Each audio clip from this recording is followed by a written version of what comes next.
Turn the car around, Irving. Right now." My voice came out so sharp that even I barely recognized it. 1 second, I was staring through the windshield at the long country road leading to my son's house for our family reunion. And the next, every alarm bell in my head started going off at once. 30 years managing construction sites teaches you to spot when something's not right. And brother, this was not right. My wife, Denise, glanced at me, confused, then looked back at the road. "Irving, what's wrong?" she asked. "Please," I said. Then louder, "Turn around now." She'd been married to me for 35 years, long enough to know when I was just worried and when I was dead serious. She didn't argue. She gripped the steering wheel, checked the mirrors, and made a quick U-turn onto the narrow shoulder. Gravel crunched under our tires as our Honda pointed away from the reunion, away from the house where our son Maurice had promised barbecue, games for the grandkids, and one big happy family day. But I knew better now, because just seconds earlier I'd seen something that made my blood run cold. A black pickup truck was parked behind a row of pine trees near the end of Maurice's driveway, where no guest would ever park. 2 men stood beside it, and they weren't carrying casserole dishes or folding chairs. They were positioned like security, like site supervisors, watching for the concrete truck to arrive. They were watching the road, watching our car, and one of them had lifted his phone to his ear the moment he spotted us coming. Then Maurice had stepped out onto his front porch, looked straight at our car, and didn't wave, didn't smile, just watched with the same calculating expression I'd seen him use when he was bidding jobs, sizing up the situation, figuring out his next move. "My name is Irving Patterson. I'm 58 years old, retired construction project manager, father of 2, grandfather of 3. Until that afternoon, I thought I knew what family trouble looked like. I had no idea my own son was capable of something that would make me fear for our safety." As Denise drove us away from Maurice's neighborhood, I kept checking the side mirror. No one was following us yet, but that didn't calm my nerves. My chest felt tight, like when you're reviewing blueprints and spot a structural flaw that could bring down the whole building. "Don't stop anywhere near here," I told her. "Just drive." She nodded. "Okay, that's the kind of woman Denise is. Steady, practical, the sort of wife who doesn't need every answer right away when things get serious." We drove in silence for about 10 minutes before she pulled into a truck stop with a convenience store and a small restaurant attached. A few people were getting gas. An older woman was walking her dog near the picnic tables. Safe enough, I figured. Safe enough for a moment. Denise parked near the building and turned off the engine. Then she looked straight at me. "Tell me everything." I opened my mouth, but for a second, no words came out. I reached for my water bottle, took a sip, and tried to organize my thoughts like I would on any job site when something went sideways. "I saw Maurice," I said. She frowned. "Well, of course you did. We were going to his house." "No," I said. I saw his face that made her go still. There are some things you only understand after building a life with someone. A stranger wouldn't know what I meant, but Denise did. She knew I was talking about the look in our son's eyes. Maurice had my dark hair and Denise's quick smile. As a kid, he'd been sharp as a tack, always asking how things worked, always wanting to help me with projects around the house. When he was 12, he used to hand me tools while I fixed the deck, chattering about wanting to build houses when he grew up. When he turned 22, he started his own small construction company with $15,000 he'd saved and a loan I co-signed for another $25,000. I was proud as hell. Gave him advice, helped him land his first few contracts through my industry connections, taught him everything I knew about reading people and managing jobs. For 8 years, things went well. Maurice was good with clients, honest with subcontractors, careful with his books. He paid back the loan early, bought a nice house, married Veronica, started having kids. When he turned 30, things started going sideways. He got impatient, started taking on jobs that were too big for his crew, borrowed money to expand too fast. By 32, he was leveraged to the hilt. By 34, he was missing payments, losing contracts, making excuses I'd heard from failed contractors my whole career. But even through all that, I could usually still see the good kid underneath when we talked. Not today. When he stepped onto that porch and looked at our car, his expression was flat, calculating like he was watching a job site and waiting for the right moment to move equipment into position. Denise leaned back slowly. "What else did you see? The truck." "2 men. I swallowed hard. They were positioned like security, Denise, like they were watching for us specifically." Her eyebrows pulled together. "You're sure?" 35 years on construction sites, I said. "You learn to read positioning, learn to spot when someone's coordinating a job." The truck was hidden but had clear sight lines to the road. The men were dressed casual but standing formal, and Maurice looked at them before he looked at us. She stared through the windshield at the empty parking lot. Could it be some kind of work thing? Maybe he hired help for the party setup? I wanted that to be true more than anything, but my gut was telling me different. "You didn't see his face," I said quietly. That wasn't a son waiting for his parents. That was a man waiting for a job to start. Denise exhaled slowly. Then we called the police. The words should have made me feel better. Instead, they twisted my stomach into knots. Because if we called the police, I'd have to explain the thing I'd been ignoring for the past 2 months. And ignoring problems, I was learning, is how they grow from manageable to dangerous. I looked down at my wedding ring. There's something I should have told you, I said. Her face changed immediately. Not angry, just alert. What is it? Before I could answer, my phone buzzed. Maurice's name lit up the screen. My whole body tensed.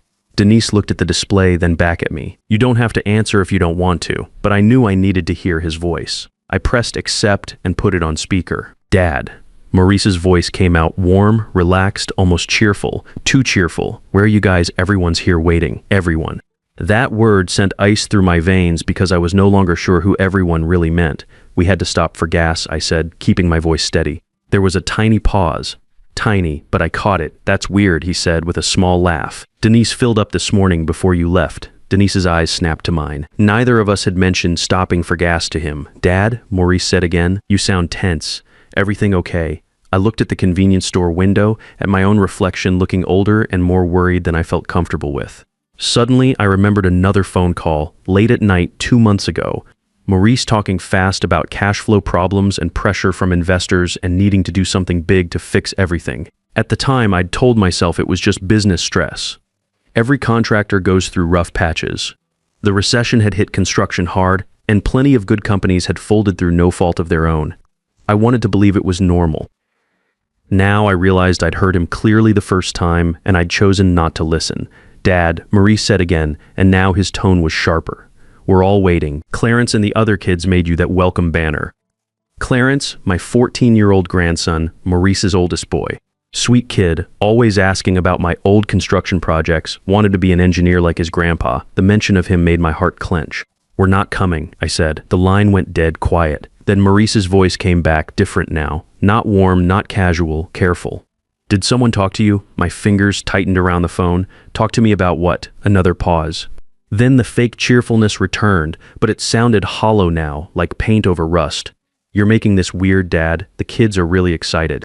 Marlene made you that picture you like. Marlene was his 10-year-old daughter. Bright as a penny, always drawing me little cartoons of construction equipment and job sites. Maurice knew exactly which heartstrings to pull. Tell the kids we're sorry, I said. Then I ended the call. For a moment, the only sound was the hum of the truck stop sign and the distant rumble of an 18-wheeler pulling off the highway. Denise turned toward me. Irving, what the hell is going on? I closed my eyes and finally told her about the call 2 months earlier. Maurice had come to our house alone, no wife Veronica, no kids. He'd looked stressed, kept checking his phone, barely touched the coffee Denise made him. Then he'd told me his construction business was in serious trouble. Not just cash flow, but real debt, $180,000 in the hole, he said. Equipment loans, material costs, payroll he couldn't meet. Some of it from banks, some from private lenders who didn't wait politely for payment. He'd asked if our house was paid off. Asked about the value. I'd told him we'd had it appraised at $320,000 last year for insurance purposes. Then he'd asked if I still kept our property papers in the home safe.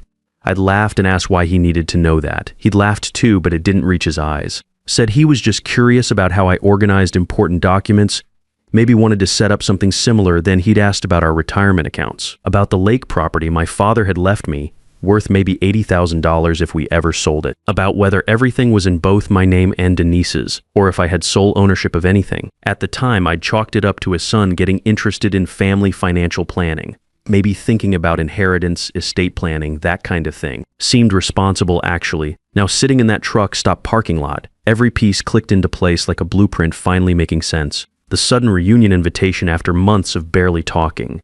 The way Maurice had insisted we come early before the rest of the family. The way Veronica had texted 3 times to make sure we brought the folder with old family records, claiming the kids wanted them for some school project about family history. The hidden truck, the waiting men. My son's face. I looked at Denise and said the words I'd been too ashamed to say before.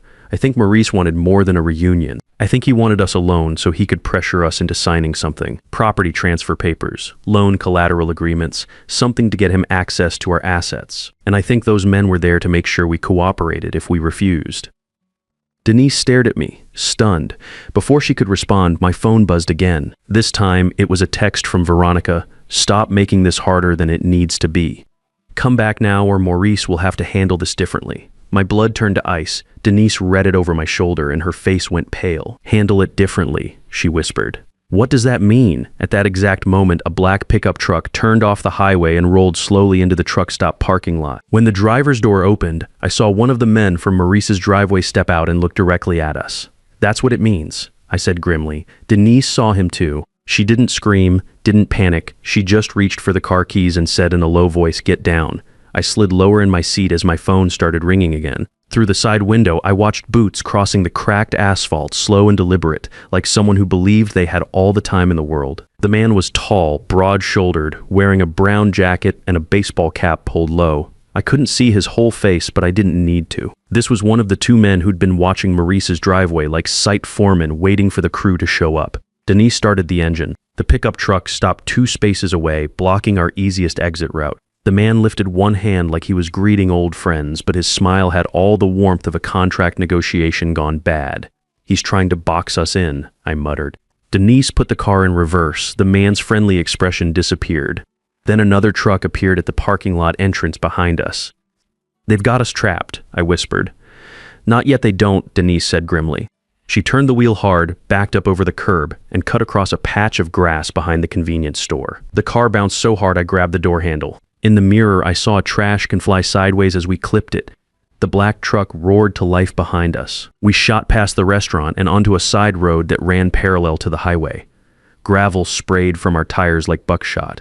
My wife isn't normally an aggressive driver, but in that moment she drove like someone who understood that following traffic laws was less important than keeping us alive. I twisted around and looked back. The truck was following us, maybe 200 yards behind, close enough that I could see dust rolling off its hood. Call 911, Denise said, her voice tight but steady.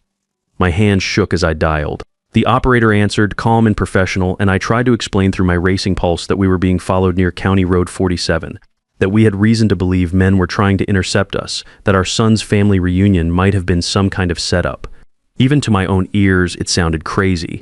But the operator stayed on the line, asked me to keep describing our location and the vehicle following us. I did. I read street signs, described the truck, told her there were at least 2 men involved. Sir, can you tell me why you believe these individuals want to intercept you? She asked. Financial fraud, I said. We think our son was planning to force us to sign property transfer documents. That got her attention. Her voice sharpened. Are you in immediate physical danger? I looked back at the truck, now maybe 150 yards behind us. Yes, I think we are. The road curved through farmland and scattered trees. The truck was gaining on us close enough now that I could make out the driver's face in the windshield. Then it sped up. They're getting closer, I said. I see them. Denise's knuckles were white on the steering wheel. Ahead of us, the road split. One direction led toward town, the other cut through rural countryside toward the interstate. Denise took the town route without hesitation.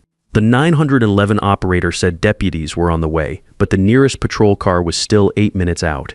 8 minutes felt like forever. Then my phone started ringing again. Maurice, put it on speaker, Denise said. I answered.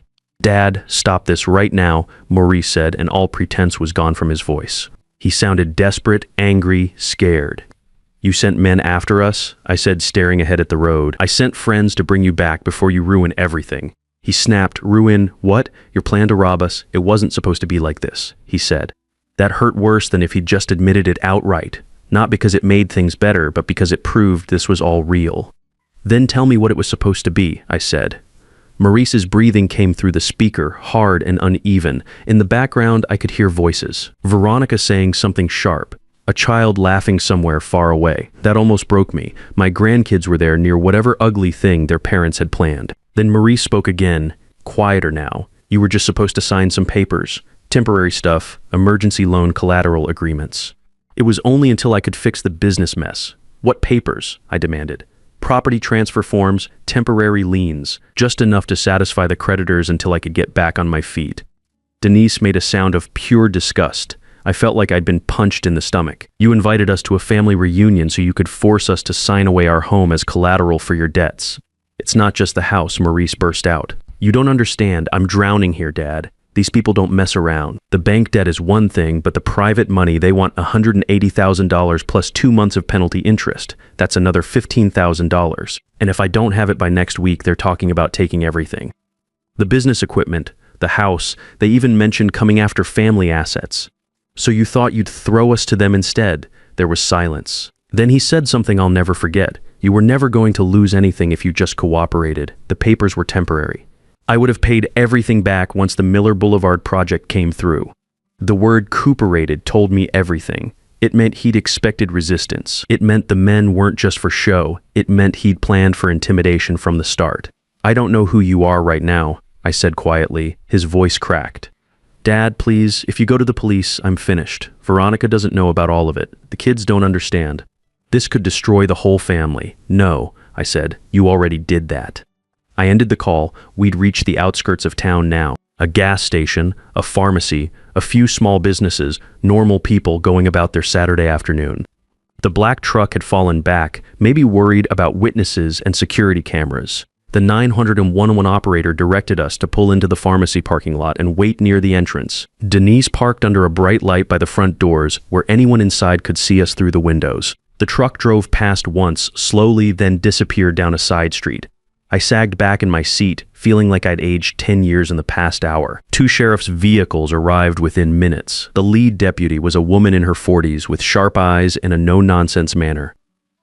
Deputy Rodriguez, according to her name tag. They listened carefully while we explained what had happened, and I could see her taking mental notes as we talked. When I showed her the text from Veronica, her expression hardened. When I played back the recorded 911 call with Maurice's voice on it, she wrote down every word he'd said about the $180,000 debt and the property transfer documents. Then came the hard part. I had to tell them about the conversation 2 months earlier, about Maurice asking strange questions about our safe, our property records, our will, about the survey documents that had gone missing from our home office, about the key Maurice still had for emergencies. Has your son been under financial stress? Deputy Rodriguez asked. I explained about the failed construction business, the $180,000 in debt split between bank loans and private lenders, the pressure from creditors who didn't wait politely for payment. I told her about the Miller Boulevard project that Maurice kept saying would fix everything if he could just hold on long enough to bid it. Within 2 hours, they'd gone to Maurice's house. Most of the family guests had been sent away. The kids were safe with neighbors while police sorted everything out. Maurice wasn't there. He'd left before the deputies arrived.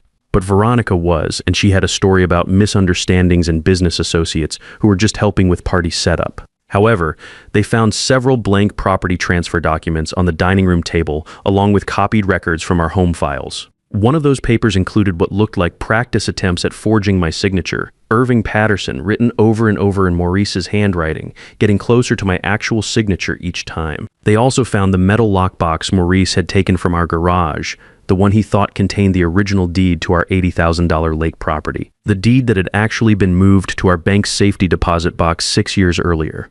But even with the real deed secure, Maurice had still tried to steal from us, still forged my name, still set up what amounted to an ambush with hired intimidation. Deputy Rodriguez called us that evening with updates. Maurice had been found at the old lake cabin, arrested without incident. Veronica was being charged as well. The business associates were being investigated for their role in the scheme. My grandson Clarence was the one who broke my heart, though. When Family Services interviewed him, he said he'd heard his parents arguing after we drove away. Maurice throwing things, Veronica screaming that he'd ruined everything by letting us get too close to the hidden truck. One of the men shouting that time was up and someone else would collect what was owed if Maurice couldn't deliver. That someone else, we never did find out who was really behind the private loans that started all this.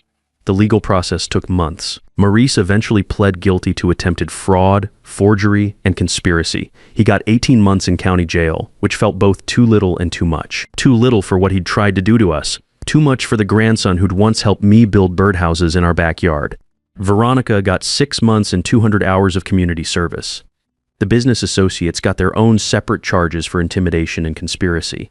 The kids came to live with us temporarily while everything got sorted out. Clarence, who's 14 and smart enough to understand more than we'd like, asked me one evening why his dad had done it. I told him what I wished someone had told me years earlier. That desperation makes people do things they never thought they'd do, but it doesn't make those things right. And that sometimes the people who love you have to choose truth over protection. We changed all our locks, moved more documents to the bank.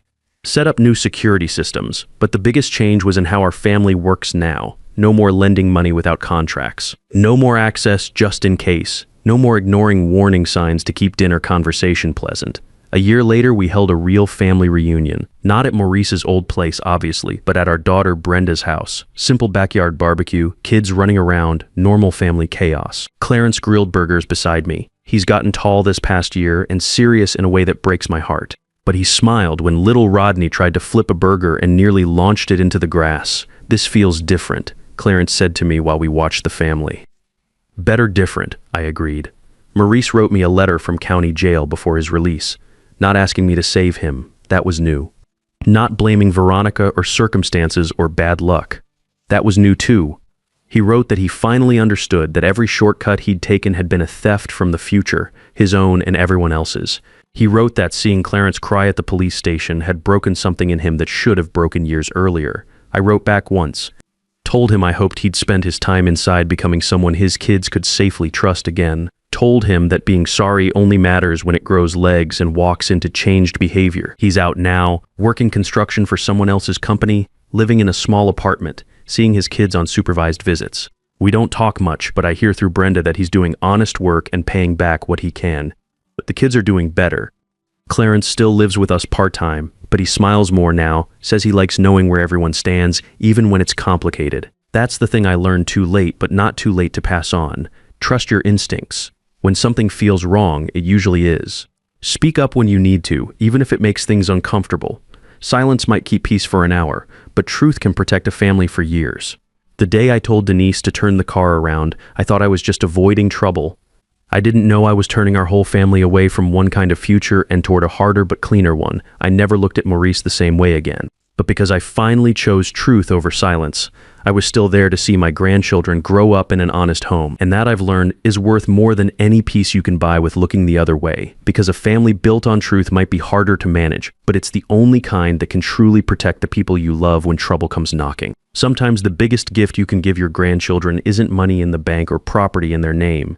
It's showing them that even when family breaks your heart, you still choose what's right over what's easy.